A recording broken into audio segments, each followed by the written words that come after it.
Fala moçada, beleza? Tranquilo?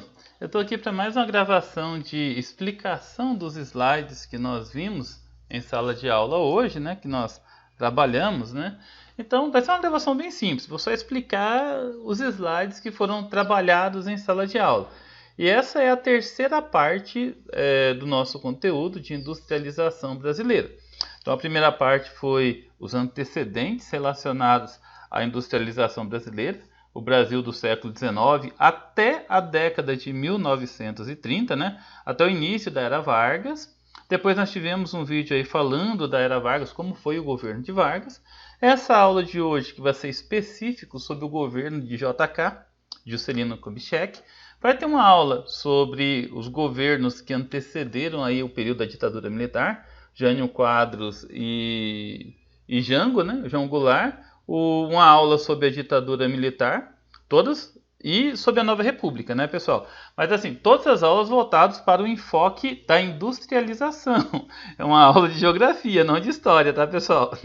Então, a ideia da aula é apenas esse enfoque, ok? Pessoal, Juscelino Kubitschek foi médico, foi oficial da Polícia Militar, né? Ele foi capitão da Polícia Militar Mineira, foi político, né? Consta nos manuais que ele foi aí prefeito de Belo Horizonte, foi governador de Minas Gerais, foi o 14º presidente da República entre 1956 e 1961. O seu governo ficou conhecido pelo slogan 50 anos em 5, ou seja, 50 anos de progresso em 5 anos de gestão. Esse slogan foi utilizado para batizar o seu plano de metas, né, que foi um plano de desenvolvimento econômico acelerado. O governo dele foi conhecido por ser um governo muito desenvolvimentista. Aliás, de acordo com muitos especialistas, né, estudiosos, foi o governo que mais desenvolveu economicamente o Brasil. Teve lá os seus pontos negativos, como o aumento da inflação, o aumento da dívida externa, mas foi o governo que mais fez para a estrutura econômica do Brasil no contexto de desenvolvimento e de industrialização, né? Coloquei aqui algumas características do governo de JK, né? O governo Juscelino instituiu um modelo de desenvolvimento fortemente associado ao capital internacional, ou seja, JK tinha uma forte ideologia liberal de abertura para o capital internacional. O seu plano de metas envolveu ações de apoio às indústrias de bens de consumo duráveis, como o setor automobilístico e também o setor de eletrodomésticos, né? Ele atraiu muitas indústrias que veio para o Brasil durante esse período e acabou favorecendo aí a economia brasileira. O capital estatal ficou responsável pela produção de energia elétrica, pelas pavimentações das rodovias, né? Ou seja, a infraestrutura de transportes, né? Também por investimentos na industrialização de bases siderúrgicas, metalúrgicas, construção civil, entre outras. Vamos falar um pouquinho sobre o plano de metas, pessoal. Foi um conjunto de medidas governamentais voltadas para o investimento nos mais variados setores da economia.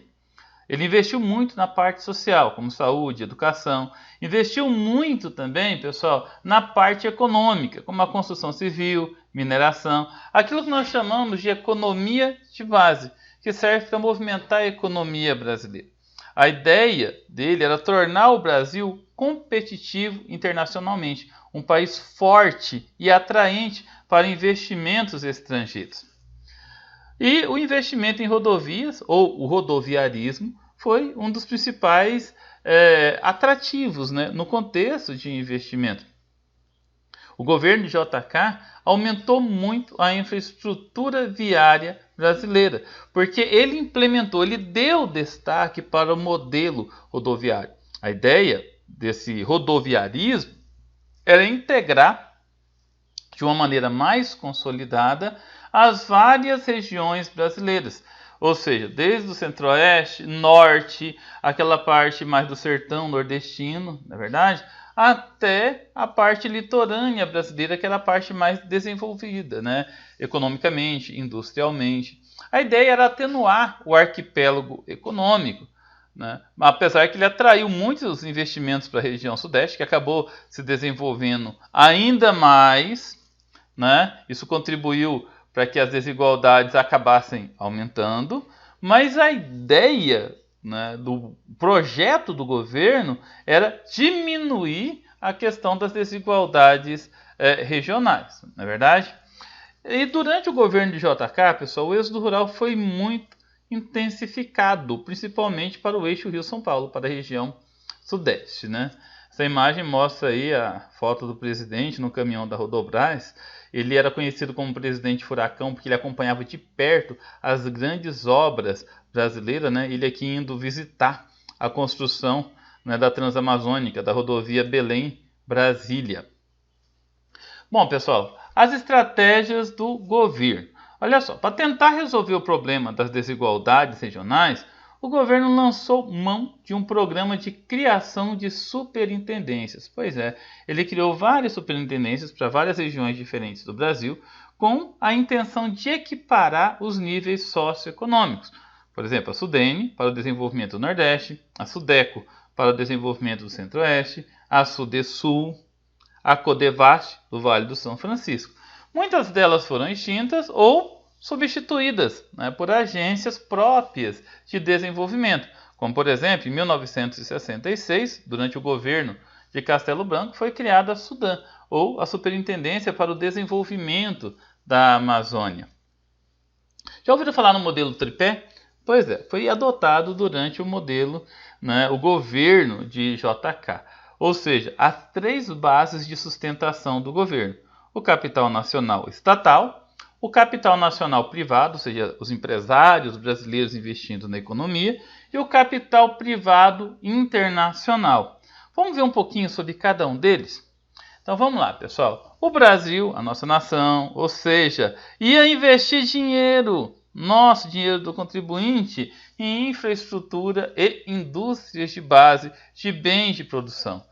Então, olha só, o capital nacional estatal seria utilizado da mesma forma como já foi lá no governo de Vargas, né, numa estrutura de geração de emprego e criação de infraestrutura para as demais empresas, para facilitar o desenvolvimento das demais empresas. Já o setor privado, pessoal, né, ia investir em indústrias não duráveis, como calçados, roupas, alimentos, e, obviamente, né, ia estimular a economia, porque ia gerar emprego, e emprego gira a economia. Já o capital internacional privado, as grandes empresas globais, transnacionais, seriam responsáveis por investir nas indústrias de bens de consumo duráveis, como as montadoras de automóveis, as indústrias de televisores, de aparelhos de sons, eletrodomésticos em geral. Durante esse período foram muitas, né, que vieram para o Brasil, não é verdade? Um fato muito interessante sobre esse período foi a mudança na reestruturação política do país. O governo ele adotava uma postura nacional desenvolvimentista, em que as empresas nacionais e multinacionais passavam a ter um maior raio de ação na economia brasileira. Certa abertura econômica aos investimentos estrangeiros também acontecia. Uma coisa interessante relacionada a essa abertura econômica, né, é que as empresas multinacionais passaram a influenciar diretamente na política. Vou dar um exemplo para vocês.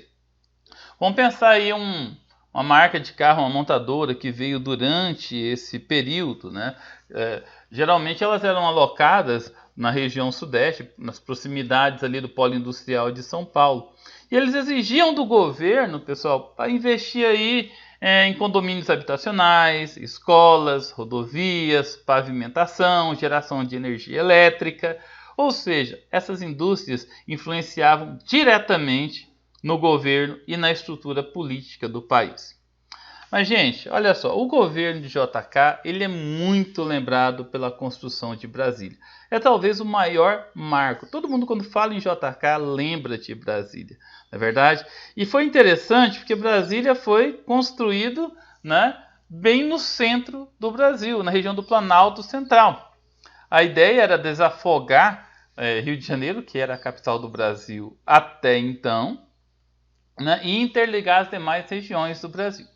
Para isso, pessoal, foram construídas muitas rodovias que ligavam, a ideia era ligar o país todo saindo de Brasília, né? E essas rodovias, pessoal, ia ter um eixo de ligação direto, de interligação com todas as regiões, com o governo federal.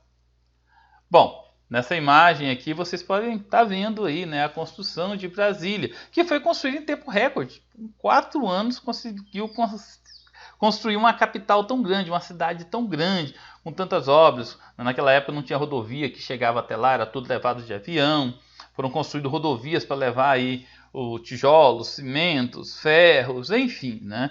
É um marco e até hoje JK é muito admirado por ter construído Brasília da forma como construiu. Gente, para finalizar, vamos entender um pouquinho as consequências do governo do JK, que não foram só boas não, tá? Teve algumas coisas bastante questionáveis, como por exemplo, o aumento significativo da inflação, já que o governo teve que imprimir papel moeda para a construção de Brasília. Um outro contexto, pessoal, foi o aumento da dependência tecnológica estrangeira, né? Nós estávamos recebendo muita tecnologia que vinha de fora, que vinha de outros países. Pensa aí, Japão, Estados Unidos, países europeus mandando suas indústrias para cá. Eles que começaram a se industrializar lá entre o século XVIII e XIX, bastante adiantados, né? Eles não iam dar de graça essa tecnologia. A gente acabou ficando dependente da tecnologia deles, né? Um fator positivo é que ampliou o acesso aos bens de consumo duráveis, eletroeletrônicos, eletrodomésticos, automóveis, ou seja, tudo isso que vinha desses países centrais para o Brasil.